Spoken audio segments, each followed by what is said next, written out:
Okey, kalau anda pula macam mana? Okey. Bila kita kata fokus pada agensi mana lah, kalau kata dari konteks kerajaan kan, memanglah kalau orang kata setiap bila sekali pandang, oh ini isu Kementerian Wanita kena handle. Tapi macam saya setujulah, dia bukannya mesti Kementerian Wanita yang berkaitan. Dia mesti akan ada kaitan satu kepada satu. Contoh Kementerian Kesihatan, Kementerian Pendidikan, Kementerian Ekonomi.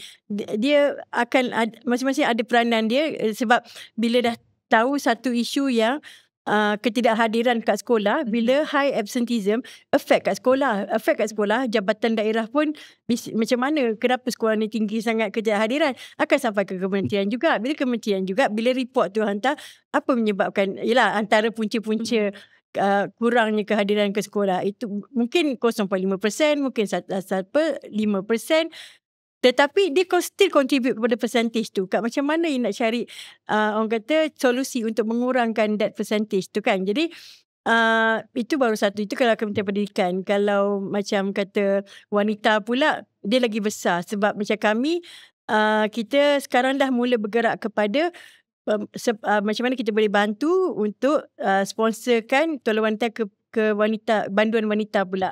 Sebab saya sendiri pernah orang kata interview bekas banduan, beberapa lah kita nak just nak dapatkan info je kan, dan agak terkejut juga apabila saya diberitahu mereka cuma diberi sehelai je tolong wanita sehari, sekeping. So saya kata macam mana?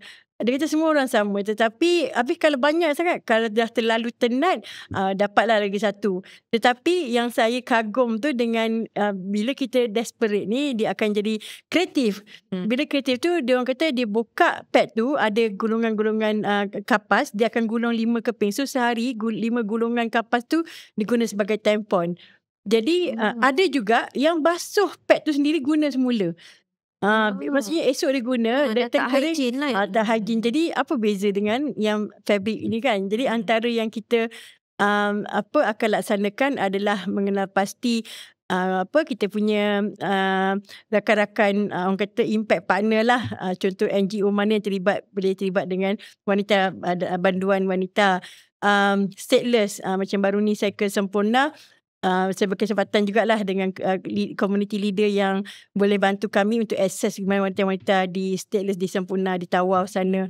Dan seterusnya orang asli, dan yang terakhir yang memang kumpulan asnaf Tegar ni lah.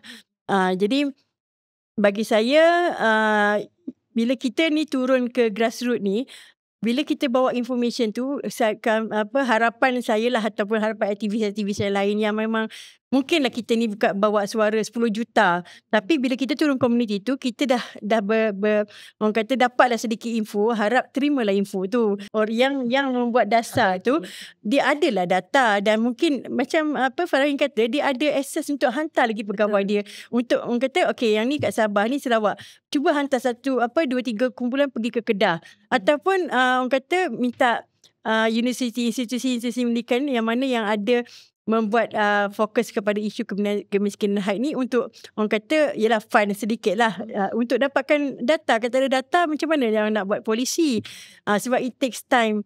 You nak meluluskan satu polisi kat parlimen kan, nak bawa kepada menteri. Jadi saya harap info-info yang mana aktivis-aktivis bawa dari bawah tu diambil, orang kata diambil pedulilah, maksudnya walaupun mungkin remeh, tetapi itu yang maklumat yang kita bawa tu fresh from over lah. Dia patut menilai maklumat yang kami bawa tu, sebab dia tak keluarkan kos pun kita, untuk dapatkan data tu.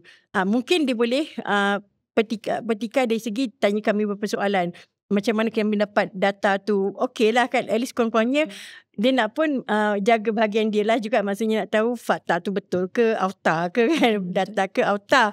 Jadi jangan orang kata ketepikan teruslah apa je yang orang kata maklumat-maklumat yang kami bawa daripada hasil daripada aktiviti-aktiviti dekat kerja-kerja lapangan tu, supaya orang kata dia boleh ambil kira, dan mungkin bila dia ada focus group ke, dia ada orang kata focus group discussion ni, ambil kira maklumat tu semua dan dibawa ke perbincangan. Kalau saya boleh tambah satu lagi, boleh. Saya rasa berdasarkan pengalaman kan, rakan-rakan kan, kita dengar cerita, sebenarnya saya rasa masalah yang paling besar juga ialah pendidikan. Betul. Sebabnya nurse sendiri kan bila kita pergi klinik desa, selepas ibu-ibu bersalin mereka akan sarankan birth control. Mereka akan sarankan buat ni, buat ni. Jaga jarak, puan jaga jangan ni. Walaupun kita dah buat banyak benda, kita dah bagi awareness, kita dah create macam-macam. Tapi kalau pendidikan tu tak tekal dan mungkin tak diulang banyak kali, benda tu kemiskinan haid ni masih boleh berlaku. Dan contohnya pendidikan tu paling utama lah kalau kita nak selesaikan masalah kemiskinan haid ni. Ya, tapi okey, di sini saya nak macam memberi satu penerangan bagaimana kemiskinan haid dan kesihatan reproduksi wanita ni saling berkait rapat kan.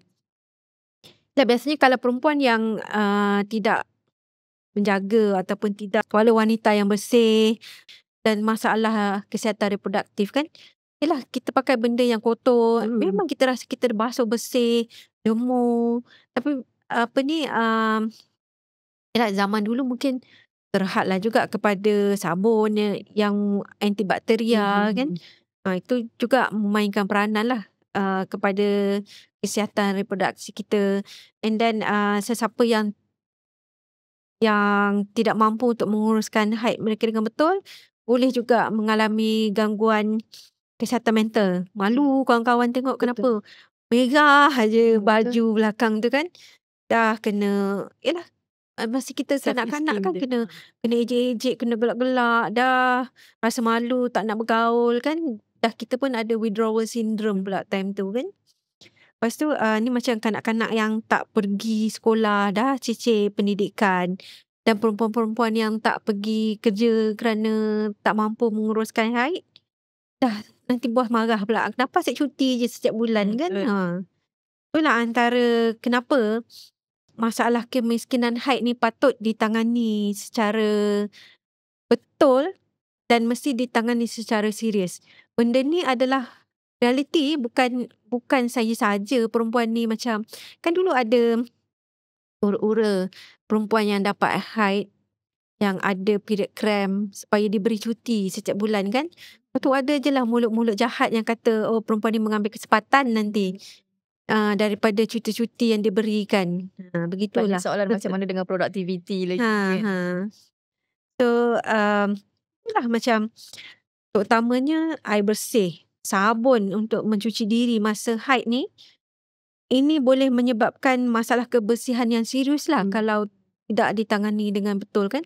So saya ingin membuat kesimpulan bahawa kemiskinan haid ni bukan sahaja memberi kesan kepada individu yang mengalaminya, tetapi juga kepada masyarakat secara keseluruhannya.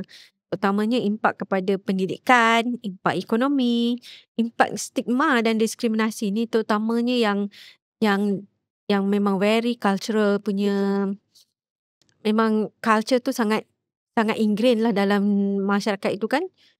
Lah macam yang saya kata, terpaksa diasingkan, tak boleh bercampur dengan mitos tu masyarakat yang lain sebab perempuan tu dalam keadaan kotor dan macam-macam lagi lah.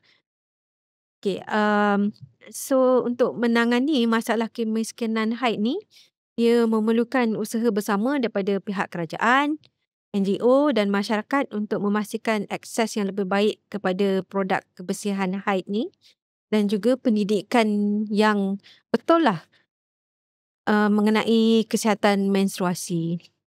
Okay, saya akhiri sesi podcast kita pada hari ini, dan saya ingin menyeru kepada pendengar di luar sana, layari laman web Sisters in Islam, www.sistersinislam.org, dan juga follow kita di media sosial yang akan diterakan selepas ini.